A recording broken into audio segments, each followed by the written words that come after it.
नमस्कार, आप सभी का इस विशेष प्रस्तुति में हार्दिक स्वागत। माँ से बढ़कर इस धरती में कोई नहीं। धरती भी माँ है, गंगा भी माँ है, गायत्री भी माँ है, भगवती भी माँ है और जन्म देने वाली माँ से बढ़कर तो इस धरती में कोई है ही नहीं। आज का ये कार्यक्रम माँ भगवती के लिए समर्पित है, जिनकी कृपा के बिना पत्ता भी नहीं हिलता, हम सांस नहीं ले पाते, हम जीवन नहीं जी पाते। तो आइए सर्वप्रथम महाराज जी का स्वागत करते हैं और माँ भगवती की अद्भुत लीलाओं और उनके चमत्कारों और उनकी कृपा का आस्वादन करते हुए अपने जीवन को धन्य बनाते हैं। पहले मेरी प्रार्थना, आप स्क्रीन पर जो नंबर्स फ्लैश हो रहे हैं उन नंबर्स को आप नोट कर लें, अपने पास सुरक्षित रख लें, जिससे कि भविष्य में कभी भी आपको किसी भी तरह की समस्या हो तो आप इन नंबर्स पर संपर्क करके हमारे विद्वज्जन से आप संपर्क कर पाएं और अपने जीवन की तमाम कठिनाइयों से आपको मुक्ति मिल सके। सोशल मीडिया प्लेटफॉर्म से जुड़े हुए सभी दर्शकों के लिए प्रार्थना, इस वीडियो को आप अधिक एक तो पूरा देखें जिससे कि आपका ज्ञानार्जन हो और उसके बाद इस वीडियो को फॉरवर्ड भी करें, आगे भी बढ़ाएं। यह भी एक तरह की सेवा है। वीडियो को जब आप आगे बढ़ाएंगे तो इससे और भी लोग लाभान्वित होंगे, उनका जीवन सफल होगा। आइए महाराज जी, आपका बहुत बहुत स्वागत, बहुत बहुत अभिनंदन। तो महाराज जी, क्या है माँ की महिमा? हम कैसे माँ की महिमा की अनुभूति कर सकते हैं? या देवी सर्वभूतेषु मातृरूपेण संस्थिता नमस्तस्यै नमस्तस्यै नमस्तस्यै नमो नमः। माँ सृष्टि की एक स्वरूप है, माँ प्राण का एक जीवन दात्री है और माँ का अनुभव जो हम करना चाहते हैं उसके लिए वास्तविकता में जैसे दूध को भी घी बनने के लिए जो सफ़र करना पड़ता है, पहले उसको जमना पड़ता है, दही बनना पड़ता है, फिर दही बनने के बाद उसको मथानी से मथ करके माखन बनाया जाता है और उस माखन को फिर गर्म अग्नि की उस दिव्य तेज में उसको जलाया जाता है, पिघलाया जाता है, गर्म किया जाता है, फिर वो जल करके जो घी बनता है, वास्तविकता में उस घी का बड़ा महत्व है। ऐसे ही माँ का दर्शन करने के लिए, माँ का अनुभव करने के लिए, उस देवी चैतन्य शक्ति का प्रादुर्भाव एवं अनुभव करने के लिए पहले हमको साधना रूपी तेज में अपने आप को थोड़ा सा यापन करना पड़ेगा, सिंचन करना पड़ेगा। उसके बाद हम उस दिव्य अलौकिक मातृशक्ति का अनुभव प्राप्त कर सकते हैं। महाराज जी, मैंने कहीं पढ़ा है कि आपने माँ को प्रसन्न करने के लिए जंगलों में जाकर के घोर तप किया है, साधना की है, माँ को प्रसन्न किया है। महाराज जी, वो कौन सी साधना है जिसके लिए आपको इतना परिश्रम करना पड़ा और उसका उद्देश्य क्या है? जब मैं वृंदावन से विद्या अध्ययन करके जब मैं पंजाब क्षेत्र में आया, पंजाब क्षेत्र में आने के बाद मैंने ज्योतिष में MA किया और जब ज्योतिष में मैंने पढ़ा, विद्या हासिल करने के बाद वहाँ पे पंजाब में शरीर हिलना और कंपन करना और चौकी, जिसको हम कहते हैं चौकी आना, और दैविक कोई न कोई ए न के न प्रकार वो शक्ति शरीर के अंदर प्रवेश करके शरीर को हिलाना, जब इस वास्तविकता को जब देखा तो मैं उस वक्त बहुत छोटी उम्र का भी था, तो पता नहीं चला। जब मैं उन दिव्य आत्माओं से जब पूछा एवं संत महात्माओं से पूछा और जिसके आश्रम में आकर के वो अपने आप को ठीक करने की कोशिश करते थे या उनके अंदर जो शक्ति है उस शक्ति की पहचान करने की प्रयत्न करते थे, यानी कि उस शरीर के अंदर शुद्ध आत्मा, अशुद्ध आत्मा, दैविक आत्मा, अद्वैकिक आत्मा भी प्रवेश करती थी, यानी कि भूत प्रेतों का आत्मा का भी प्रवेश होता था और दैविक शक्ति का भी प्रवेश होता था। जब इन सभी समावेश को जब मैंने देखा, देखने के बाद मैं अनुभव करना चाहता था कि ये है क्या। उस चीज़ के लिए मुझे साधना, तंत्र साधना, मंत्र साधना, यंत्र साधना की आवश्यक पड़ी। उसके लिए मेरे ताऊजी हैं जो हिमाचल में रहते हैं, जिनका नाम है डॉक्टर पीताम्बर दत्त शास्त्री, जिन्होंने संस्कृत में PhD भी किया और कॉलेज खोल करके हिमाचल में रहे। मैं उनके संपर्क में, उनके चरणों में जाकर के एक अरदास किया, प्रार्थना की कि मुझे ये सीखना है, मुझे ये जानना है। तो उन्होंने अपने सदगुरु सिद्धाश्रम साधक परिवार जोधपुर में, राजस्थान में मुझे ले जाकर डॉक्टर नारेंद्र श्रीमाली जी के आश्रम में रख करके वहाँ पे जो मैंने साधना अनुभव किया और उस साधना का पथ पे मेरा प्रारंभ हुआ जीवन का, तो वहाँ से मुझे अनुभव हुआ कि साधना बहुत ज़रूरी है, उपासना बहुत ज़रूरी है, तंत्र भी बहुत ज़रूरी है, मंत्र भी बहुत ज़रूरी है, यंत्र भी बहुत ज़रूरी है, क्योंकि ये भी एक द पार्ट ऑफ लाइफ जिसको हम कहते हैं। बिल्कुल। हमारे जीवन में इसकी बहुत ज़्यादा आवश्यक पड़ती है और इस पृथ्वी में, इस कलिकाल में तो बहुत ज़्यादा लोगों को आवश्यक पड़ रही है।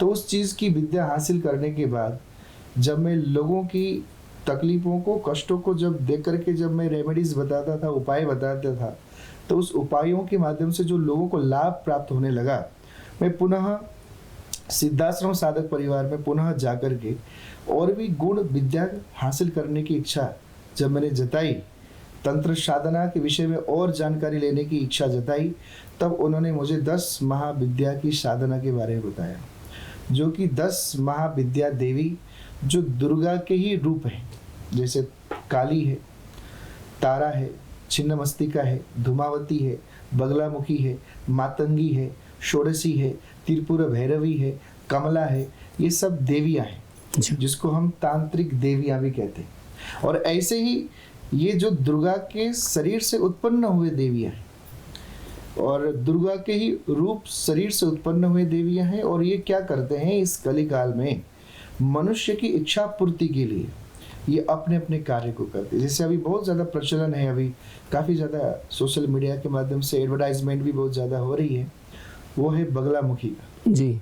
बगलामुखी का इतना ज़्यादा प्रसार हो गया है, जो कि बगलामुखी एक ऐसी देवी है जो शत्रु का तुरंत नाश करती है। अच्छा। जैसे उसमें एक मंत्र आता है, ओम ह्लीं बगलामुखी सर्वदुष्टानां वाचम मुखम पदम मम शत्रु स्तंभय जिह्वा कीलय बुद्धि विनाशाय ह्लीं ओम फट स्वाहा। ये मंत्र वो उसमें आता है, और इस मंत्र का अगर हम किसी शत्रु का नाम इसमें जोड़ करके, मम शत्रु फलना फलना स्तंभय जिह्वा किलय बुद्धि विनाशाय ह्लीं ओम फट स्वाहा, अगर ये मंत्र में उसका नाम डाल करके अगर हम पुरुषचरण करते हैं, यानी कि 1.25 लाख जाप करते हैं, और एक कनेर का फूल होता है, उस कनेर के फूल को सरसों के तेल में डुबा करके अगर हम हवन करते हैं तो शत्रु का तुरंत नाश हो जाता है, तुरंत स्तंभन हो जाता है। और कोर्ट कचहरी में कोई मुद्दा मामला अगर आपकी चल रही है, अगर इस देवी का, पीताम्बरी देवी यानी कि बगलामुखी का अगर हम अनुष्ठान करते हैं तो तुरंत वो आपकी कोर्ट कचहरी से भी आपको मुक्त कर देती है, यानी कि शत्रु का विनाश कर देती है। ऐसे ही जैसे बगलामुखी शत्रु का विनाश करती है, ऐसे कमला देवी है जो सरस्वती का स्वरूप भी माना गया है, यानी कि विद्या का स्वरूप माना गया है। और ऐसे ही आगे त्रिपुरा भैरवी है। त्रिपुरा सुंदरी है, लेकिन लोग कोई आजकल ब्यूटी पार्लर में बहुत लोग जाते हैं, क्रीम पाउडर बहुत लगाते हैं, लेकिन हमारे शास्त्र में ऐसे साधना है, उपासना है, कभी आपको क्रीम की जरूरत नहीं पड़ेगी, कभी पाउडर की जरूरत नहीं पड़ेगी। आप उस साधना सिद्ध करिए, आपका काया कल्प हो जाती है और आपके शरीर में, आपके चेहरे में ऐसी तेज उत्पन्न होगी, आपको किसी भी क्रीम पाउडर की आवश्यक नहीं पड़ती। ऐसे किसी को धन की आवश्यक पड़ती है। इसी प्रकार से 10 महादेवी, 10 महाविद्या, तारा, काली, बगलामुखी, धूमावती, छिन्नमस्तिका, त्रिपुरा भैरवी, मातंगी, षोडशी, कमला, ये जो देवियां हैं मनुष्य के हित के लिए, मनुष्य को क्या परेशानी चल रही है उस परेशानी के अनुसार अगर वो व्यक्ति 10 महाविद्या की साधना करता है, या कोई स्त्री या कोई कन्या या कोई बहन करती है, तो उसको तत्क्षण लाभ मिलता है, और इस संसार में, इस भौतिक शरीर में उसको संपूर्ण सुखों को भोग करके अंत में मोक्ष की भी प्रदान प्राप्त हो जाता है। इससे बढ़िया और क्या हो सकता है। ऐसी देवी का साधना मुझे करने का सौभाग्य सदगुरु डॉक्टर नारेंद्र श्रीमाली जी के आश्रम, सिद्धाश्रम साधक परिवार, जोधपुर राजस्थान में बैठ करके मैंने प्राप्त की। उसके बाद उन्होंने मुझे कहा कि एकांत में जगह जाकर के इसका आपने अनुष्ठान करना है, यानी कि साधना करना है। जब उन्होंने मुझे एकांत की बात कही, अब अपने आश्रम में, घर में तो एकांत हो ही नहीं सकता। कोई माता बुला रही है, कोई पिताजी की आवाज़ आती है, या लोगों की आवाज़ आती है, या रिश्तेदारों की आवाज़ आती है, या फिर कोई आश्रम में भी अगर बैठते भगत जगतों की कोई ना कोई आवाज़ जो है गूंजने लगती है। लेकिन जो मेरे सदगुरु जी थे, उनकी एक मैंने किताब भी पढ़ी थी जिसमें उन्होंने लिखा था, विश्व के सर्वश्रेष्ठ दीक्षाएं तो विश्व के सर्वश्रेष्ठ दिशाओं में 10 महाविद्या का दीक्षा भी बहुत ज़्यादा मान्यता उसमें लिखा हुआ था। उसमें ये वर्णन था कि ऐसी जगह पे जाकर के साधना करना चाहिए जहाँ पे मनुष्य की आवाज़ पहुँचती नहीं। तो उस आवाज़ से बचने के लिए मुझे 9 महीना कुछ समय 9, सवा 9, साढ़े 9 महीने तक मुझे जंगल में रहना पड़ा। और जंगल में रह करके मैंने साधना की। और जो मेरे पिताजी हैं जिनका नाम है दधिराम गौतम, पिताश्री का बहुत ज़्यादा सहयोग रहा। और उनकी सहयोग से, उनकी मार्गदर्शन से, और मेरे ताऊ जी जो पीताम्बर दत्त शास्त्री जी हैं उनकी आशीर्वाद से और सदगुरु की कृपा से मैं 9 महीना कुछ समय जम्मू कश्मीर के जंगल में मैंने व्यतीत करी। मैंने उसमें पत्ते भी खाए, जब भूख लगती थी हम पत्ते खाते थे क्योंकि फल इतना नहीं मिलता था।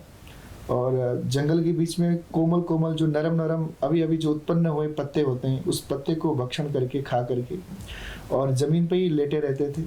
और उसी के बीच में अखनूर का एक बहुत बड़ी नदी है, तो उस नदी का पानी हम पीते थे। उस नदी की पानी बहुत ज़्यादा रेत बालुआ बहुत होती थी, तो धोती को डाल करके इसे मुंह लगा करके पानी पिया जाता था। ऐसी अनुभव मैंने किया। और मेरे साथ एक और महात्मा थे, त्यागी जी महाराज, जो मेरे साथ रहे। और हम दोनों ने वहाँ पे रह करके 10 महाविद्या की साधना की। और 10 महाविद्या की साधना करने के बाद का जो मेरा जीवन है, जैसे यू टर्न हम जिसको कहते हैं, जैसे जीवन ही बदलाव की ओर चला गया और यू टर्न ले लिया। तो 10 महाविद्या की साधना करने के बाद मेरा जीवन में सब कुछ बदलाव हुआ। असंभव भी संभव होने लगे। और जिसको अभी तक मैंने बताया गया तिथि, मिति, टाइम टेबल, उस अनुसार काम होने लगे। कल ही यहाँ पे दिल्ली से हमारे भक्त आए हुए थे, कुणाल कपूर जी। उनको मैंने बोला होगा कभी कि तुम्हारा 2026 में घर बनेगा, तो 2026 में उन्होंने घर बनाना शुरू किया। तो मुझे बुला रहे थे, कल लेने भी आए थे। तो ऐसे चीज़ होने लगी। ये सब साधना के बल से है। और ये मैं कोई कुछ नहीं हूँ, मैं तो एक साधारण व्यक्ति हूँ, मिट्टी हूँ। बस गुरु की कृपा है, सदगुरु की कृपा है, परमात्मा की कृपा है, जिससे मैंने साधना सफल हुआ। और उस साधना का फल है जो मेरे वाणी से जो निकलता है, जो लोक के हित के लिए कार्य कर रही है। महाराज जी, तो आपकी महानता है कि आप अपने आप को महत्व नहीं देते। सत्यता मैं अनुभूत कर सकता हूँ। आप भगवान के विशिष्ट जन हैं महाराज जी। आप इतनी सुंदर कथाएं कहते हुए व्यासपीठ पर विराजमान होते हैं। लाखों करोड़ों लोगों को आप मार्गदर्शन देते हैं, उन्हें भगवान से जोड़ते हैं। इतनी बड़ी बड़ी साधनाएं आपने कर रखी हैं, न जाने कितने लोगों का आपके द्वारा कल्याण हो रहा है महाराज जी। तो ये अद्भुत बात है महाराज जी। क्या हर समस्या का समाधान 10 महाविद्या के द्वारा संभव है? बिल्कुल संभव है। और 10 महाविद्या के जीवन में आपको जो भी चाहिए, आप उस चीज़ के लिए अगर आप साधना करो तत्क्षण पूर्ण हो जाती है। और धूमावती एक ऐसी देवी है 10 महाविद्या में जो विधवा के रूप में है। अच्छा जी, विधवा के रूप में है। और हाथ में जो हम लोग, हमारी माताएं जो चावल को सफाई करते हैं, छज्जा जिसको कहते हैं, उस छज्जा को लेकर के खड़ी रहती है, पालकी में सवार होती है। और धूमावती देवी विधवा के रूप में है। ये धूमावती की जो साधना है, ये सुहागिन स्त्रियां नहीं करती। अच्छा, जी हाँ, सुहागिन स्त्रियां नहीं करते हैं। और धूमावती साधना के प्रकल्प में मैंने ये अध्ययन में पढ़ा कि अगर जिसने धूमावती साधना सिद्ध कर लिया, तो धूमावती साधना सिद्ध होने के बाद जब हम दत्तवन करते हैं, दत्तवन जो हमारा दत्तवन होती है, आजकल तो ब्रश करते, लेकिन दत्तवन का बड़ा महत्व है इसमें। अगर दत्तवन हमने साधना सिद्ध करने के बाद हमने दत्तवन कर लिया, अगर वो दत्तवन को भी अगर हमने घर में रख लिया, तो लक्ष्मी की ऐसी अनुपम कृपा होती है। और पहले ज़माने में आपने सुना होगा कि कोई ऐसे संत, ऐसे महात्मा, ऐसे योगी, ऐसा फकीर हमारे गांव में आया जो कि उसका चप्पल किसी ने रख लिया या उसका कुछ डंडा रख लिया।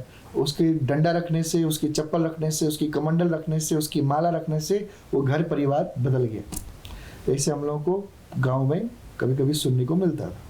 तो ऐसे धूमावती देवी का एक ऐसी, वो भी शत्रु के लिए बहुत ही विनाशकारी है, लेकिन वो लक्ष्मी भी प्रदान करती है। और धूमावती साधना में जिसको भी लक्ष्मी की जरूरत होती है धूमावती में लौंग का हवन कर दे। बहुत सुंदर साधारण मंत्र है, धूम धूम धूमावती ठ ठ स्वाहा। अगर लौंग से हवन करे तो लक्ष्मी की बरसात होने लगती है, लक्ष्मी की कृपा होने लगती है। एक लक्ष्मी भी नहीं, दुई लक्ष्मी भी नहीं, वैभव लक्ष्मी भी नहीं, 8 प्रकार के लक्ष्मी का वर्णन है हमारे वेदों में, शास्त्रों में, पुराणों में। 8 प्रकार की लक्ष्मी हमारी दासी बन जाती है। ये धूमावती की साधना से सिद्ध प्राप्त करना पड़ता है। और धूमावती माता की कृपा हो गई तो अष्ट महालक्ष्मी, 8 प्रकार की लक्ष्मी हमारी दासी बन करके हमें जीवन में सर्व संपन्नता प्रदान करती है महाराज। और आप जो प्रश्न आपका है कि हम कुछ भी प्राप्त करना चाहते हैं तो 10 महाविद्या की साधना अगर हम करें, 10 महादेवियों की साधना करें, उसके पथ पे चले, उसको थोड़ा समझें, आप हर चीज को हासिल और हस्त प्राप्त कर सकते हैं। तो आपकी कृपा है महाराज जी, आप इतना बड़ा रहस्य आज खोल रहे हैं। वरना आज की डेट में तो महाराज जी हर व्यक्ति इतना परेशान है, कोई पैसे से है तो कोई तनाव से है तो कोई अपने दुश्मन से है, कोर्ट कचहरी से है, करियर से है, तमाम तरह की समस्याएं हैं। हर व्यक्ति कहीं ना कहीं किसी न किसी समस्या में घिरा हुआ है।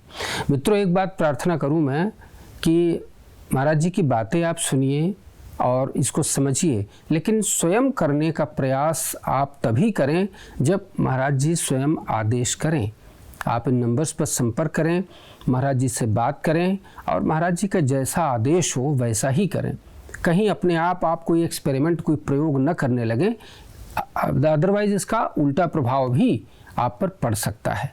तो साधना से जुड़ने के लिए, साधनाओं से लाभ लेने के लिए, माँ की कृपा प्राप्त करने के लिए नंबर्स आपके समक्ष प्रस्तुत हैं। और महाराज जी का सानिध्य प्राप्त करने के लिए या किसी भी समस्या के समाधान के लिए, यहाँ तक कि कथा कराने के लिए आप इन नंबर्स पर संपर्क कर सकते हैं। निधि जी, आपकी कोई समस्या हो तो पूछिए।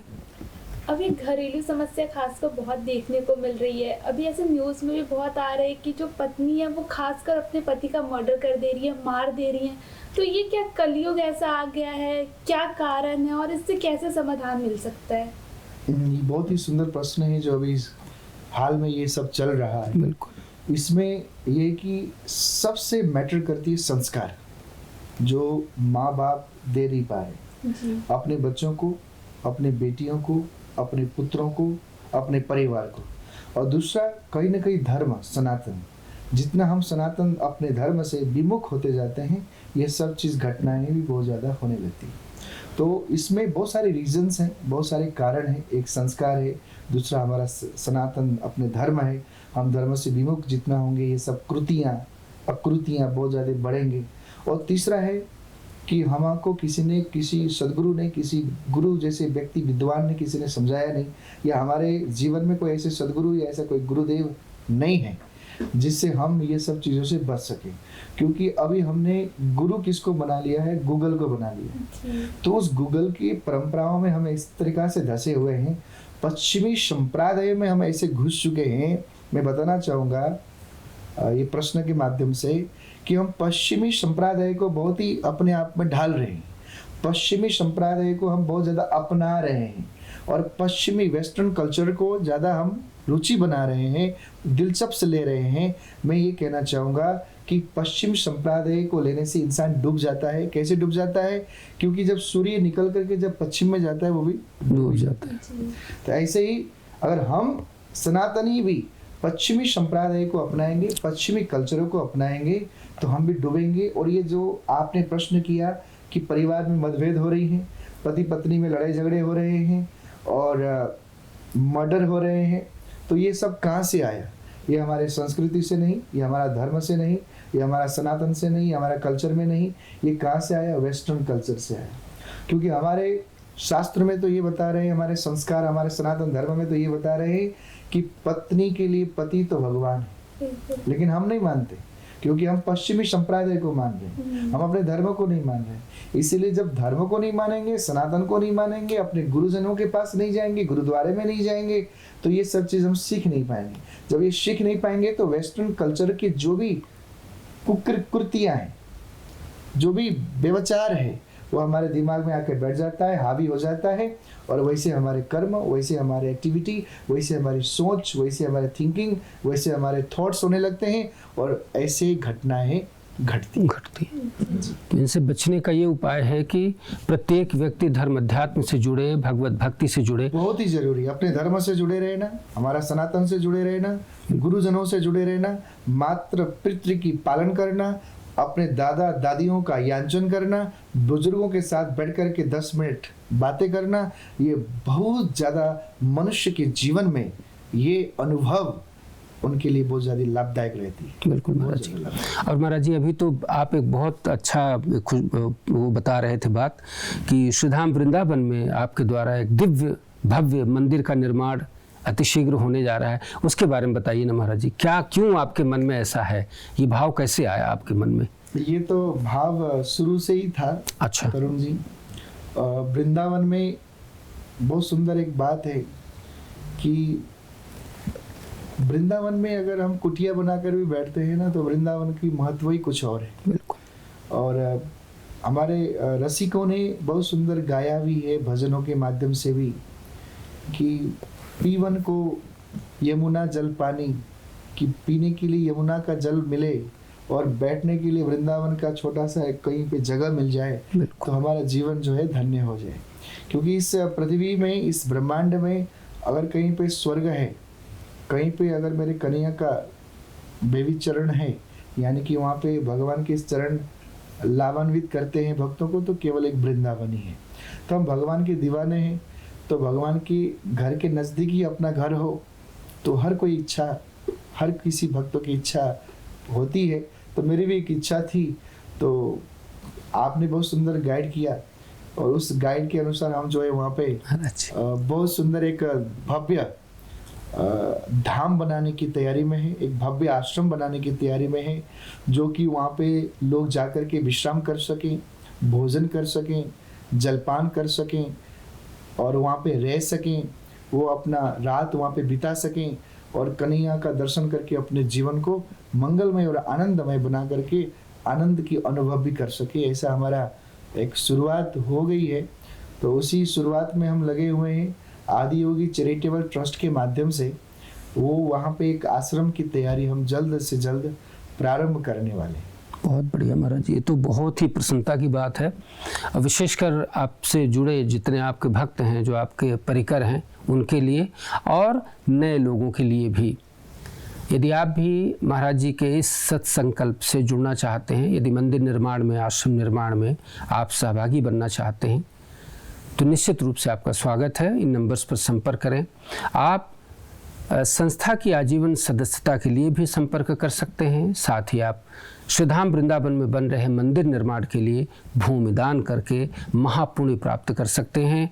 कक्ष का निर्माण, संतों की सेवा, अन्न क्षेत्र, गौ सेवा और विद्यार्थियों के लिए शिक्षा सेवा में आप बढ़ चढ़ कर हिस्सा लें, इसके लिए आपका आह्वान किया जाता है। नंबर्स पर संपर्क करें, और जो पुराने जुड़े लोग हैं उन तक ये जानकारी पहुंचाते हुए हमें बेहद खुशी हो रही है। आप शीघ्रातिशीघ्र संपर्क करें, महाराज जी से बात करें। आप तो जुड़े ही हैं, और महाराज जी से संपर्क करके आगे की योजनाओं को समझें और जुड़ करके इस महान अभियान को पूर्ण कराएं। इसमें आप सहयोगी बने।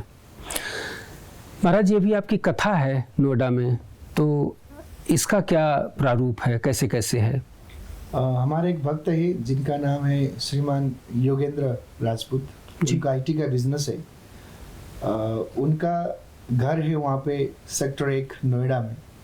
तो वहाँ पे 10 जून से लेकर के 16 जून तक श्रीमद् भागवत कथा, महापुराण, महायज्ञ, ज्ञान यज्ञ होने जा रहा है। आपके श्रीमुख से? जी, हमारे श्रीमुख से। वाह। और उसमें आपका, हम तो हैं ही महाराज जी, मुख्य समय हमको चाहिए। हम तो हैं ही महाराज। और आप सभी भक्तजनों से भी मैं अपील करना चाहूँगा कि 10 जून से लेकर 16 जून तक सेक्टर 1 नोएडा में भव्य श्रीमद् भागवत कथा आयोजन होने जा रही है। तो उसमें आप सभी सम्मिलित हों, सब परिवार पधार करके उस कथा का रसपान करके अपने जीवन को मंगलमय बनाएं। अपने जीवन को ही नहीं, अभी तो अपने पितरों को भी उद्धार करें, क्योंकि भागवत की महिमा बड़ा अपरंपार है कि मरे हुए व्यक्ति को भी तार देता है। अगर हमारे पूर्वज पितृदोष में प्रभावित हैं, तो उन चीज़ों के लिए भी वहाँ पे अनुष्ठान होंगे। वहाँ पे अनुष्ठान के माध्यम से, भागवत के माध्यम से, श्रीमद् भागवत कथा के पुराण के दिव्य श्लोकों के माध्यम से पितरों का उद्धार भी होगा और अपना तन मन जीवन निर्मल भी होगा।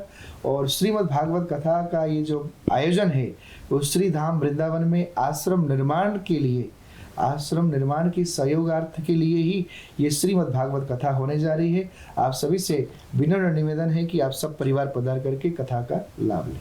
बिल्कुल महाराज जी, जैसा कि आप 10 महाविद्या के बारे में बता रहे थे, तो महाराज जी ये तो इस साधना को करने के लिए तो कठोर नियमों का पालन भी करना पड़ता होगा, या आपके द्वारा कुछ ऐसा प्रदान किया जाता है? ये कैसे, इससे लोग कैसे लाभान्वित हों?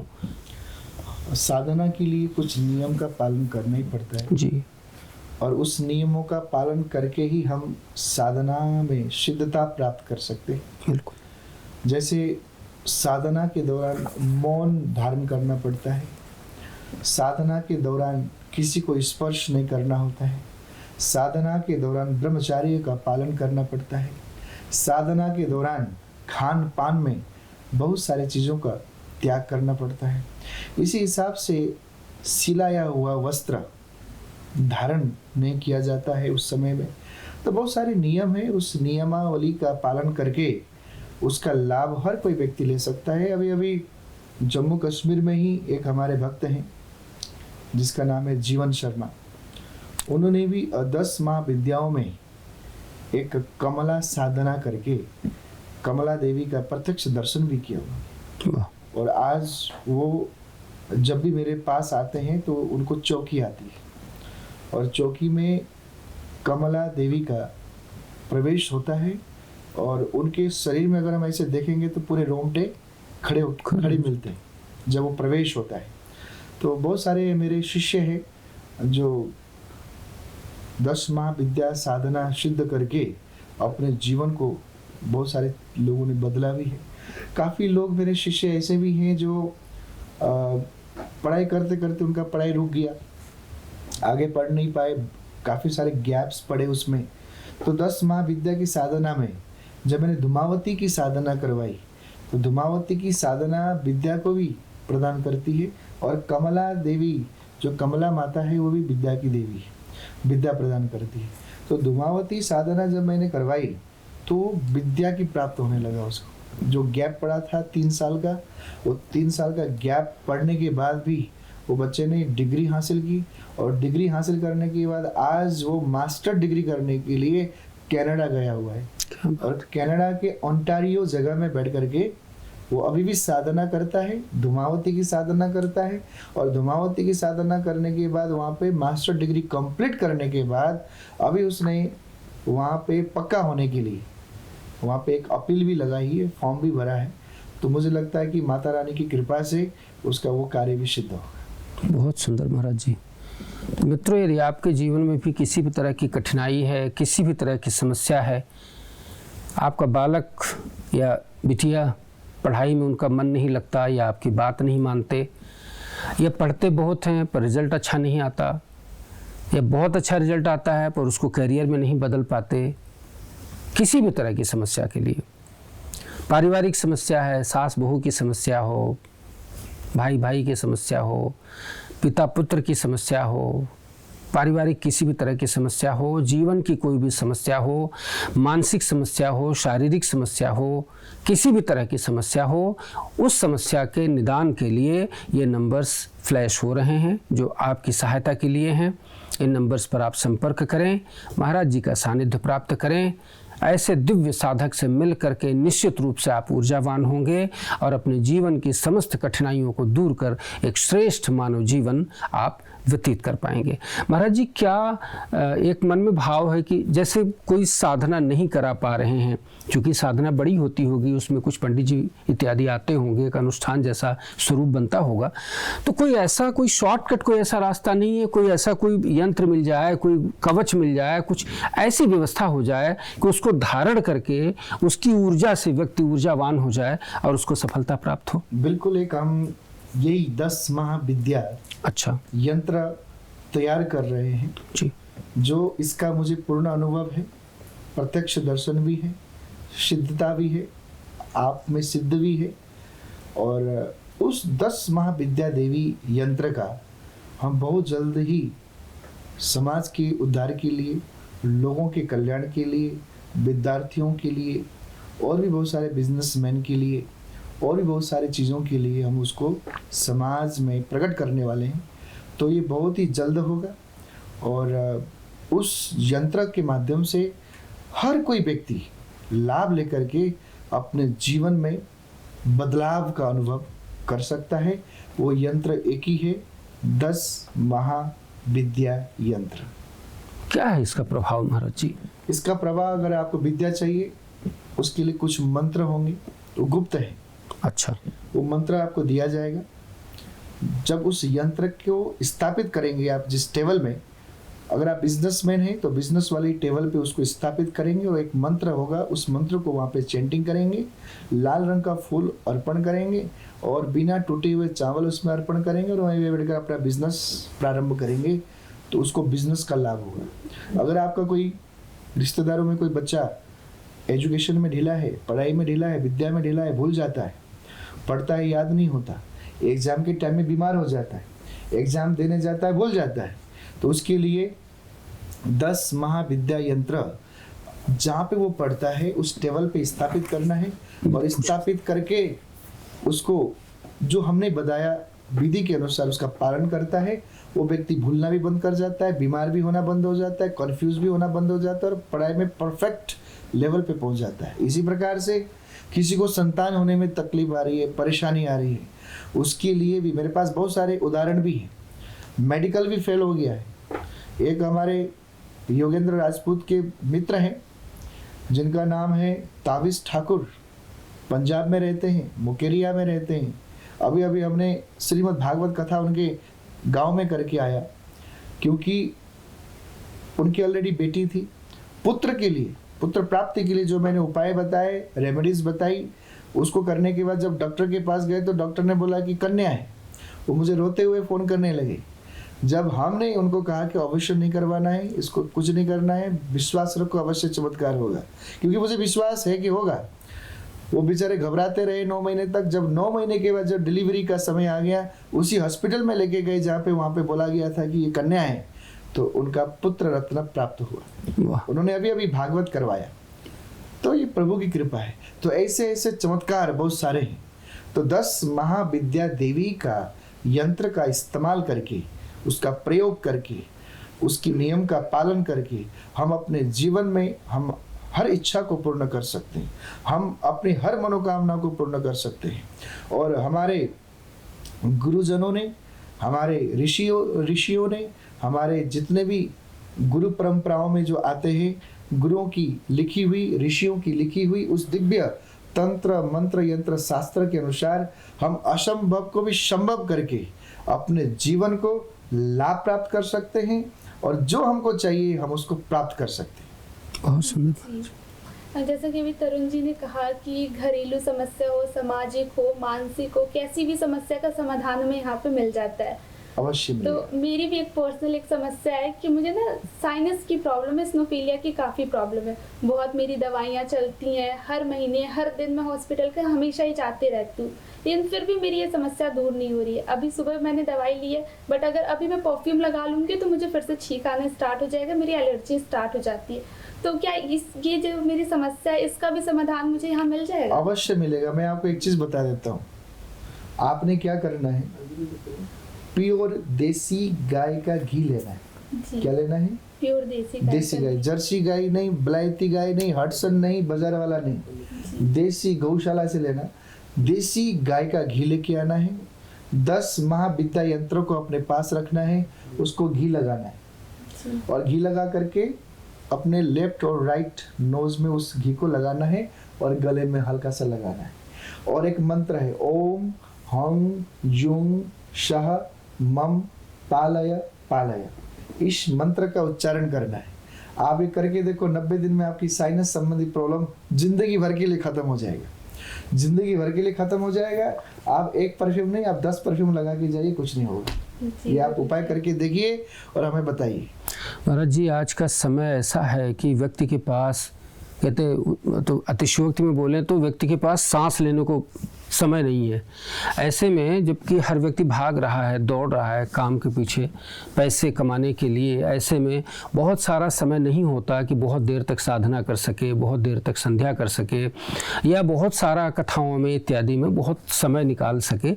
ऐसे में ये आपका उपाय महाराज जी, जो आपका ये 10 महाविद्या यंत्र जो आप प्रदान कर रहे हैं, ये निश्चित रूप से दर्शकों के लिए तो बहुत ही अद्भुत और बहुत ही कल्याणकारी होगा। पर महाराज जी, एक ही बात मन में आ रही है कि क्या ये सबके लिए लाभप्रद होगा? व्यक्ति अशुद्ध हो, व्यक्ति दूषित हो, व्यक्ति नशे में हो, व्यक्ति ने नॉनवेज खाया हो, व्यक्ति के मन में गंदे ख्यालात आ रहे हों, या दुराचारी हो, व्यभिचारी हो, तो क्या उसको भी यंत्र का लाभ होगा? कहने का भाव ये कि इस यंत्र को प्राप्ति जो लोग कर रहे हैं उनको किन नियमों का पालन करना चाहिए? उस बड़े सुंदर प्रश्न किया आपने। और आजकल लोग इस चीज़ों में ध्यान नहीं देते हैं और अपवित्र अवस्था में भी बहुत सारे कार्य करते हैं। ये बहुत सुंदर प्रश्न किया। जब स्त्री हर महीनावारी की बीमारी से जूझती है, वो 4-5 दिन का जो समय रहती है, वो समय में उस चीज़ को स्पर्श करना वर्जित है, यंत्र को। और मदिरा पान करके या मांस भक्षण करके भी स्पर्श करना उसको वर्जित है, और मैथुन क्रिया करने के बाद भी उसको स्पर्श करना जब तक स्नान नहीं करते वर्जित है। तो बहुत सारे नियम है। जब हम ये यंत्र जिसको भी समर्पित करेंगे, जिसको भी प्रोवाइड करके देंगे, उसमें एक पर्ची होगा, नियमावली, और उस नियमावली का, उस पर्ची में लिखी हुई विधि विधान और उस चीज़ों का त्याग करके अगर वो करता है, विद इन 1 मंथ भी मैं बहुत ज़्यादा बोल रहा हूँ, विद इन 1 वीक, 7 दिन में ही उसको एनर्जी का अनुभव होने लगेगा, उसको कुछ बदलाव होने का संकेत मिलने लगेगा, उसको अपने आप में ही बदलाव सा महसूस 1 हफ्ते के अंदर ही उसको मिलेगा।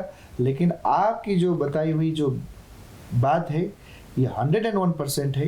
इन नेगेटिव अवस्था में अगर हम किसी पॉजिटिव वस्तु को भी स्पर्श करते हैं तो वहाँ की जो शक्ति है, वहाँ की जो पॉजिटिविटी है, वो भाग जाती है। बिल्कुल महाराज जी। महाराज जी, एक बात और है, आज जिस तरह के मकानों का निर्माण हो रहा है, कई बार वास्तु का पूरा ध्यान नहीं रखा जाता और लोगों को उतनी समझ भी नहीं है, लोगों को उतना पता भी नहीं है, लोग उतना ध्यान भी नहीं देते।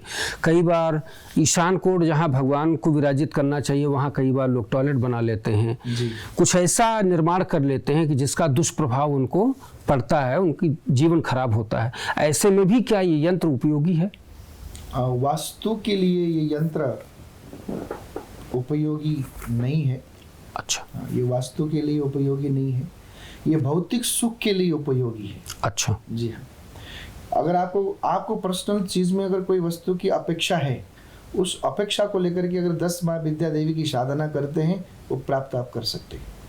अब वास्तु शास्त्र में क्या है कि एक ढांचा है, एक घर है, वो घर हमने बना दिया, किचन की जगह वॉशरूम बना दिया, वॉशरूम की जगह किचन बना दिया, पौड़ी यानी कि सीढ़ी की जगह हमने बेडरूम बना दिया, बेडरूम की जगह हमने सीढ़ी बना दिया, तो ऐसे लोगों को डिप्रेशन हो जाती है। वास्तुशास्त्र में तो यहाँ तक लिखा है कि अगर आपने ईशान कोण में वॉशरूम कर दिया तो आपके घर में करोड़ों रुपए बीमारियों में खर्च होगा, कैंसर तक की बीमारी से जूझना पड़ेगा, किडनी में प्रॉब्लम बनेगा, लीवर में प्रॉब्लम बनेगा। इस प्रकार से बीमारियाँ होती है कब? जब हमारे टॉयलेट जो है ईशान कोण में होती है। ये नहीं होना चाहिए। ऐसे ऐसे भयंकर चीज़ हमारे घर में अगर किसी भी प्रकार की तकलीफ है, परेशानी है, प्रॉब्लम है, वास्तु के अनुसार भी रहती है। जैसे हमारे बच्चे तरक्की नहीं कर पाते और वो बच्चा सोने की उसकी डायरेक्शन अगर हम चेक करते हैं तो वो लोग क्या करते हैं, पश्चिम की तरफ सिर करके या फिर उत्तर की तरफ सिर करके सोते हैं, जो कि ऐसे व्यक्ति को कभी जीवन में तरक्की नहीं होती, डेवलपमेंट नहीं कर पाता। जब भी सिर करना हो तो सिर पूर्व की तरफ या दक्षिण की तरफ सिर करके सोना चाहिए। अगर हमारे घर में किचन की जगह यानी कि अग्निकोण है, अग्निकोण में किचन होना चाहिए, इलेक्ट्रॉनिक डिपार्टमेंट हमारा अग्निकोण में होना चाहिए, वहाँ पे हम रख देते हैं पानी, तो वहाँ पे क्या होगा, घर में चिड़चिड़ापन होना शुरू हो जाएगा, गुस्सा, क्रोध, लड़ाई झगड़ा, इन्वायरमेंट ही खराब हो जाता है घर का, सब लोग गुस्से वाले हो जाते हैं। तो ये बहुत सारी चीज़ ये वास्तु का है। और वास्तु शास्त्र के अनुसार अपने घर को निर्माण करना चाहिए।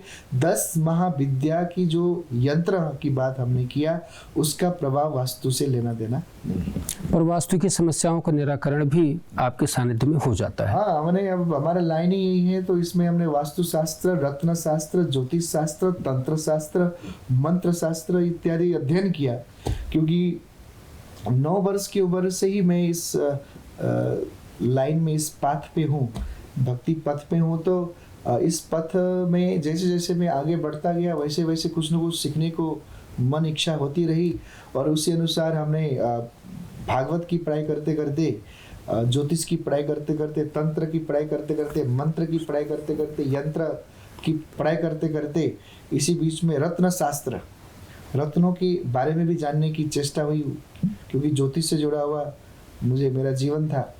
तो लोग आते हैं ज्योतिष के लिए, तो मैं उनको रिकमेंड करता हूँ कि आप ये वाला पत्थर, ये वाला स्टोन आप पहनिए, और ये रत्न पहनने से आपके जीवन में ये लाभ मिल सकता है। इसी प्रकार से और भी जब मैं अध्ययन करने लगा, फिर बनारस से मैंने दर्शन शास्त्र से, फिलोसफी से आचार्य किया। उसके बाद फिर मैंने वास्तु शास्त्र में भी अध्ययन किया, और वास्तु शास्त्र के अध्ययन के साथ साथ मैंने फिर योगा का भी, मैंने आपको कल बताया जी। मेरे साथ एक कोई इंसिडेंट हुआ था, और जो कि एक अपने आप में बहुत ही बड़ा वो इंसिडेंट था, और जिसके कारण मुझे योग किसी ने सिखाया नहीं था। ये मैं घमंड नहीं कर रहा हूँ, लेकिन मैं अपना अनुभव बता रहा हूँ। अब थोड़ा इसके बारे में विस्तृत जानकारी दीजिए महाराज जी। तो ये जो योग है, ये योग मुझे किसी ने सिखाया नहीं था, और 2003, 4, 5 में जब मैं इस लाइन पे प्रारंभ हुआ आना, और इस लाइन पे मेरा जीवन शुरू हुआ, जब मेरे एक संत मिले बद्री नारायण में, तो उस बद्री नारायण में जो संत मिले, उस संत का दर्शन करके और उनकी बातों से मेरा जीवन जो है काफ़ी सारा बदला है। और वो संत दोबारा मिले नहीं, वो संत का दोबारा दर्शन नहीं हुआ, और मैं ढूंढता रहा लेकिन मिले नहीं। तो वो संत की कृपा है, महात्माओं की कृपा है, प्रभु की कृपा है। तो मैंने बहुत सारे विद्या प्राप्त करने का अवसर मिला, बहुत सारे शास्त्रों का अनुसरण करने की अवसर मिला, बहुत बड़े बड़े गुरुजनों का सानिध्य प्राप्त हुई, बड़े सिद्धता, साधना, तपस्या, आराधना, उपासना, बनगमन, यानी कि बन की जो यात्रा थी मेरी 9 महीने की, 9.25 साढ़े 9 महीने की, ऐसे बहुत सारे साधना है जो पानी में भी हम लोग खड़े होकर के साधना करते थे, और नाभि तक पानी में खड़े होकर के भी रात को 12 बजे से लेकर 3 बजे तक का हम लोग ने साधना किया, जल बंधु, जलाल बंधु, इस तरीका का। तो बहुत सारे अनुभव रहा, तो वो अनुभव मुझे प्राप्त हुई। मैं बहुत ही बड़ा भाग्यशाली हूँ जो मुझे गुरुजनों का कृपा मिली, अच्छे अच्छे संत महात्मा जो भारत के कोने कोने में, जंगलों में, हिमालय में रह करके साधना अपने आप में सिद्ध हैं, जिन्होंने शिव का दर्शन कर लिया, हरि का दर्शन कर लिया, माता देवी दुर्गा का दर्शन कर लिया। ऐसे ऐसे संतों का सानिध्य प्राप्त करके मैंने ये जो विद्या हासिल किया, अब मुझे लगता है कि समय आ गया कि ये विद्या मैं समाज के लिए प्रयोग करूं, और समाज के दुखों के निवारण के लिए इसका मैं अब इस्तेमाल करूं। जी महाराज जी, अभी आपने रत्नों की बात की, क्रिस्टल्स की बात की, तो अभी सोशल मीडिया पे ना ऐसा काफ़ी ट्रेंड चल रहा है कि लोग अपने मूलांक के हिसाब से, अपनी राशि के हिसाब से खुद ही क्रिस्टल्स या फिर रत्न खरीद लेते हैं। अगर मैं ऐसे एग्जांपल बात करूँ तो मेरा मूलांक 3 है, तो मुझे सोशल मीडिया पे सजेस्ट किया जा रहा है कि तुम्हें सिट्रीन अपने पास रखना चाहिए। अब मैंने किसी एस्ट्रोलॉजर से बात नहीं की, मैंने किसी महाराज से बात नहीं की, गुरु से बात नहीं की, लेकिन मैंने सिट्रीन खरीदा और अपने पास रख लिया। तो क्या ये मेरे लिए अच्छा प्रभाव देगा या फिर बुरा प्रभाव देगा? हाँ, मूलांक 3 के लिए सिट्रीन जरूरी है, और वो रखने से नेगेटिविटी को हटाती है, एंजाइटी को हटाती है, और प्रोग्रेस लेके आती है, वो अच्छा है। लेकिन ये जो सोशल मीडिया में अभी हमारे भारत में बेरोजगार भी बहुत हो गया, और जने खने लोग ज्योतिष आचार्य भी बन गए, बिल्कुल, और बहुत सारे लोग जो हैं, बहुत सभी लोग हैं जो बिजनेस फेल हो गया तो बाबा भी बन गए हैं। तो ये बड़ा विडंबना है, और बहुत लोग जो है तथाकथित बिना अध्ययन के अपने अपने ये सोशल मीडिया प्लेटफॉर्म बना करके मन गढ़ंत कहानी, मन गढ़ंत उपाय, मन गढ़ंत चीज़ें, डुप्लीकेट शीशे को भी बेच रहे हैं। तो उस चीज़ को आवश्यक है जानना, पहचानना कि वास्तविकता में वो सही भी है या नहीं। तो उसके लिए कोई अच्छे व्यक्तित्व से, अच्छे ज्योतिषाचार्य से, या अच्छे गुरु से, या अच्छे विद्वान से, या अच्छे पंडित जी से उसका पहचान करवाना बहुत ज़रूरी है। कभी कभी क्या होता है कि हम सोशल मीडिया में देख करके ऑर्डर कर देते हैं, मंगाना चाहिए कुछ और, आ जाता है कुछ और। बिल्कुल। क्योंकि ये सब हो रहे हैं, क्योंकि जितने मेरे शिष्य हैं वो मेरे पास आके जब दिखाते हैं तो वो क्रिस्टल लेके आते हैं, स्टोन के नाम पे, जेम्स के नाम पे क्रिस्टल लेके आते हैं। एक को मैंने किसी को पुखराज पहनने के लिए बोला, तो पुखराज की जगह में वो क्रिस्टल लेके आ गया। तो वो क्रिस्टल जो है वो 10-20 रुपये 50 रुपये का स्टोन है।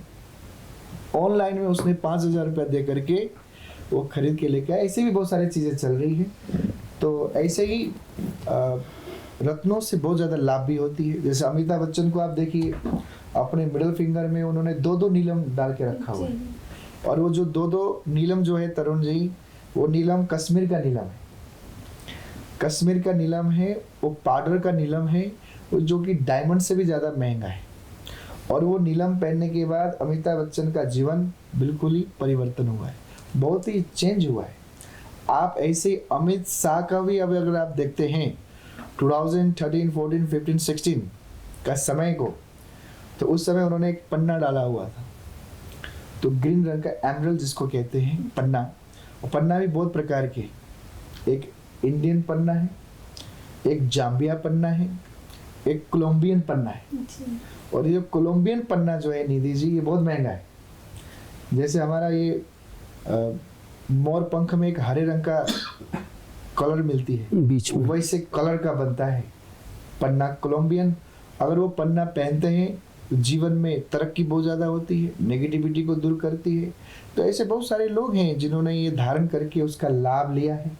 बहुत लोग सेलिब्रिटीज़ लोग हैं जो मेरे पास आते हैं, मेरे मुंबई के ऑफिस में, जो मैं उनको रिकमेंड करता हूँ पुखराज के लिए, नीलम के लिए, पन्ना के लिए, मूंगा के लिए, गोमेद के लिए, मानिक के लिए, फायर ओपल के लिए, नीलांबर पीतांबर के लिए।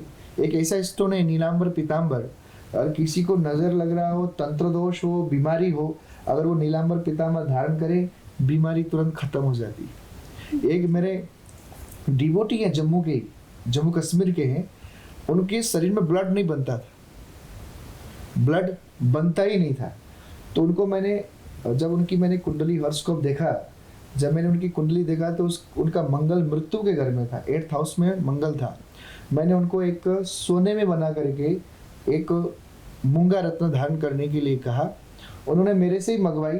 और मैंने जब उनको कोरियर करके दिया, उस वक्त मैं बम्बई में था, तो मैंने कोरियर करके जब भेजा, उन्होंने पहनने के बाद अभी तक उनको ब्लड चढ़ाना नहीं पड़ा। ऐसे मिरेकल्स होते हैं, ऐसे लाभ मिलता है लोगों को, और बहुत सारे लाभ मिलता है। असंभव भी संभव होता है, नहीं होने वाला चीज़ भी होने लग जाता है। तो इसीलिए ये लेकिन ओरिजिनल होना चाहिए और एकदम सटीक होना चाहिए, क्योंकि अभी का जो समय है डुप्लीकेसी बहुत ज़्यादा चल रहा है।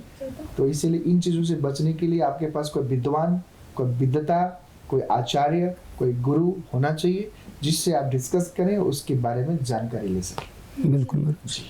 इस समय तो क्या है, सोशल मीडिया का समय है महाराज जी, बहुत सारे नकली लोग भी प्रकट हो गए हैं। हाँ, बहुत सारे, समझ नहीं है। मैं ये तक देख रहा हूँ कि एक लड़का है, मैं उसको जानता हूँ, मैं नाम नहीं लेना चाहूँगा, मैं वो इंजीनियर किया हुआ है, और इंजीनियर करके एक टाइम पे मेरे से उसने कुंडली दिखाई, और आज वो प्लेटफॉर्म में बोलते, मैंने सुना है कि वो लाख रुपए चार्ज ले रहा है वो कुंडली देखने का, और उस घर विजिट करने का, होम विजिट करने का 1-1.25 रुपए उसकी फीस है।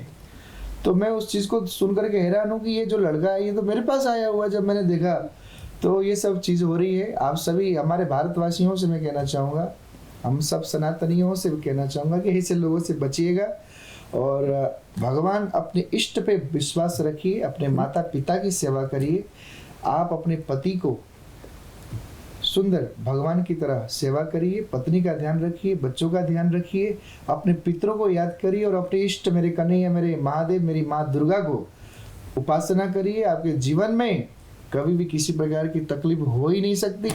हमें तकलीफ क्यों है? क्योंकि हमने माता पिता की बात नहीं मानी, हम अपनी पत्नी को नहीं सुनते, पति को नहीं सुनते, हम अपने दादा दादी की जो एक्सपीरियंस है उसको यापन नहीं करते, बैठते नहीं बुजुर्गों के पास, इसलिए हमारी गाड़ी का एक्सीडेंट हो रही है। तो और इसके बाद मैं चाहूँगा कि आपके जीवन में कोई ऐसे गुरु हो, ऐसा कोई एक सदगुरु हो जो आपको अच्छा मार्ग दिखाए, आपको टाइम टू टाइम 6-6 महीने में कोई रेमेडीज बताए, कोई टोटका बताए, जो आपके जीवन में किसी प्रकार की एंजाइटी हो, डिप्रेशन हो, प्रॉब्लम्स हो, कोई परेशानी हो, तो उस चीज़ से निदान पा सके, उस चीज़ से छुटकारा पा सके, उस चीज़ से आप मुक्त हो सके। इसके लिए एक ऐसे व्यक्ति, ऐसे विद्वान, ऐसे गुरु कांटेक्ट में अवश्य होना चाहिए। बिल्कुल। मैं तो कहूँगा महाराज जी कि अपने बुजुर्गों से नहीं, अपने बच्चों से भी मार्गदर्शन लेना चाहिए। जो व्यक्ति अपने परिवार में सलाह नहीं करते, जो व्यक्ति अपनी परेशानियों का हल अपने घर में नहीं ढूंढते, उनका गलत तरीके से लाभ दूसरे उठा लेते हैं। बाहर के लोग इसी ताक में बैठे हैं कि आप घर से विवादित हो जाएं, घर से नाराज़ हो जाएं, अपने घर वालों की न सुने, जिससे कि आपका वो लाभ ले पाएं, आपको वो नाजायज़ फ़ायदा उठा पाएं। तो इस चीज़ से बचें, घर के प्रति पूर्णतः समर्पित रहें और भगवान से अवश्य जुड़ें, अपने गुरु से अवश्य जुड़ें, सनातन धर्म से जुड़ें, अपने धर्म को जानें, भगवान की भक्ति करें और सनातन की जो प्राचीन परंपराएं हैं उन परंपराओं से जुड़ें, दिग्भ्रमित न हों। आज सोशल मीडिया और प्रचार प्रसार का समय है, ऐसे में बहुत सारी नकली चीज़ें, बहुत सारे गलत सलत लोग आ करके आपकी भावनाओं से खेल करके आपका पैसा ही नहीं निकाल रहे बल्कि आपका जीवन भी खराब कर रहे हैं। इसीलिए हम ऐसा कार्यक्रम लेकर के आए हैं जिससे आपको सही मार्गदर्शन मिल पाए। एक श्रेष्ठ गुरु, आदि गुरु आज हमारे समक्ष उपस्थित हैं। स्वामी जी हैं, कथा प्रवक्ता हैं, श्रेष्ठ विद्वान हैं, आपने अनेकों साधनाएं की हैं, इसलिए नंबर्स फ्लैश हो रहे हैं। इन नंबर्स पर संपर्क करके आप सद्गुरुदेव से जुड़ें, गुरुदेव की कृपा को प्राप्त करें, इनका आशीर्वाद लें और अपने जीवन को धन्य बनाएं। महाराज जी, एक प्रश्न मन में आ रहा है कि आपके जीवन का क्या उद्देश्य है, आगे की क्या योजना है? मेरा जीवन का उद्देश्य यही है, सर्वे भवन्तु सुखिनः, सर्वे सन्तु निरामया, सर्वे भद्राणि पश्यन्तु, मां कश्चित् दुख भाग भवेत्। जो भी कोई व्यक्ति आए प्रसन्न रहे, आनंदित रहे, उसके जीवन में जो सुख वो चाहता है उसको वो प्राप्त हो, ऐसी साधना, ऐसी उपासना, ऐसी आराधना, ऐसे तंत्र, ऐसे मंत्र, ऐसे यंत्र हमारे ऋषि परंपराओं से चलती आ रही है और ऐसी चीज़ अपने पास है, हम उसको देना चाहते हैं और उसका लाभ लेकर के हर कोई व्यक्ति प्रभु की कृपा से क्या होते है कि लूला लंगड़ा भी चलने लग जाता है, हरि की कृपा से अंधा भी देखने लग जाता है, मेरे प्रभु की कृपा से, गोविंद की कृपा से गूंगा भी बोलने लग जाता है। इसीलिए इस चीज़ का लाभ लें। आपको परेशान होने की आवश्यकता नहीं है, बस आपको अपने आप के लिए समय निकालने की आवश्यक है। वो निकाल करके उस चीज़ों का लाभ लें, उस चीज़ को करें, उस चीज़ का लाभ लेकर के आपको एक हफ्ते में उसका अनुभव भी प्राप्त कर सकते हैं। महाराज जी, कार्यक्रम के अंत में आपका हमारे युवाओं के लिए, खासकर बेटियों के लिए संदेश? बेटियों के लिए संदेश ये है कि अभी के जो समय है, ये समय बेटियों के लिए बहुत ही ज़्यादा घातक सिद्ध भी होते जा रहे हैं, क्योंकि आफ्टर मैरिज लाइफ डिस्टर्ब हो रही है, डिवोर्स बहुत हो रहे हैं। और ये क्यों हो रही है? क्योंकि हम लोग पढ़ लिखने के बाद, विद्वता को प्राप्त करने के बाद, नौकरी प्राप्त करने के बाद या मंथली 1-2 लाख कमाने के बाद हमारी जो मस्तिष्क है वो हमारे कंट्रोल में नहीं हो रही। बिल्कुल। और जब मस्तिष्क कंट्रोल में नहीं होती है तो उससे क्या होता है कि हम किसी से झुकेंगे नहीं, हम किसी से दबेंगे नहीं, हम किसी से ये नहीं करेंगे, वो नहीं करेंगे। हम ये नहीं कह रहे कि तुम दबो, हम ये भी नहीं कह रहे हैं कि आप अपने आप को दबा करके अपने अस्तित्व को ही बर्बाद कर दो। नहीं, आप लक्ष्मी हैं, आप पूजनीय हैं, आप सर्वश्रेष्ठ हैं, लेकिन उस चीज़ को बरकरार रखने के लिए अपने ईगो को साइड रखो।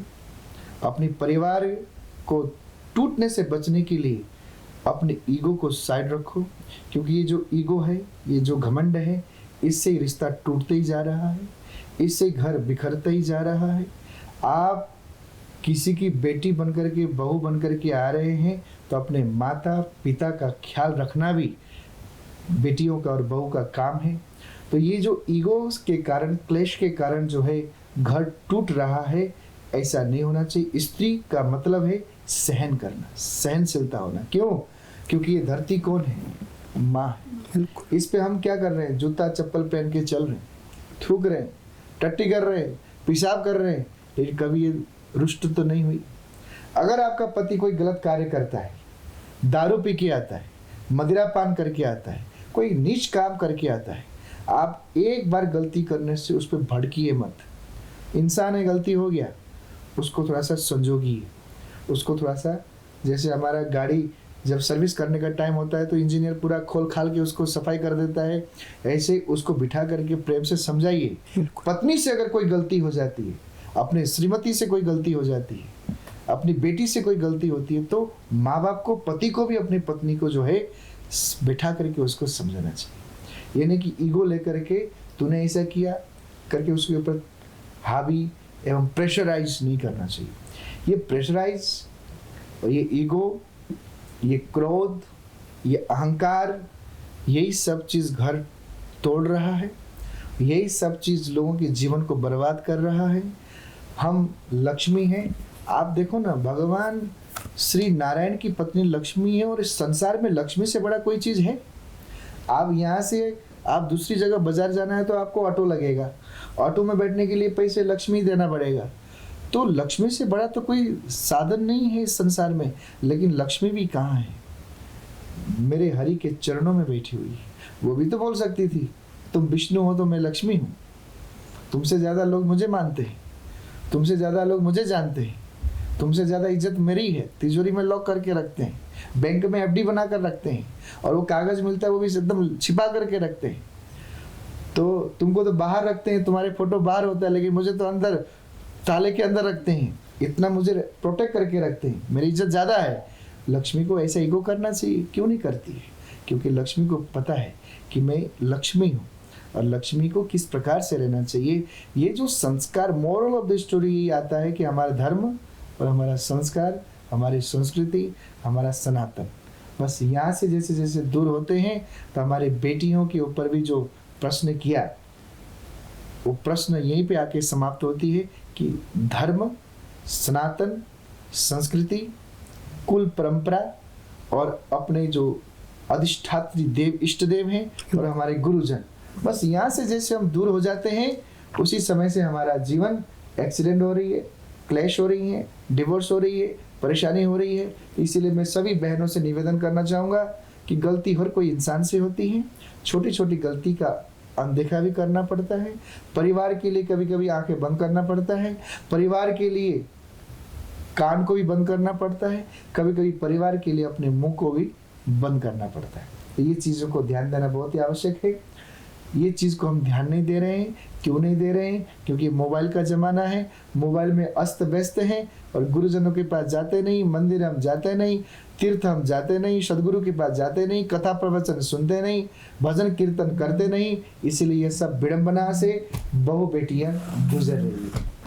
महाराज जी, बहुत अच्छा ज्ञान अर्जन हुआ। दर्शकों ने निश्चित रूप से आपकी इन बातों का बड़ा लाभ लिया होगा, और ऐसी आशा करते हैं कि नंबर्स पर लोग संपर्क करेंगे और आपसे लाभान्वित होंगे। आप स्टूडियो में आए महाराज जी, आपने इतना ज्ञान अर्जन किया, आपने इतनी बातें बताई, इसके लिए बहुत बहुत धन्यवाद महाराज जी। बहुत बहुत शुक्रिया। मुझे ये सौभाग्य मिला इस चैनल के माध्यम से, आपके माध्यम से। मैं बहुत बहुत साधुवाद, धन्यवाद देना चाहूँगा समस्त टीमों को। आप सभी को मेरा जय श्री कृष्ण। जय श्री कृष्ण महाराज जी।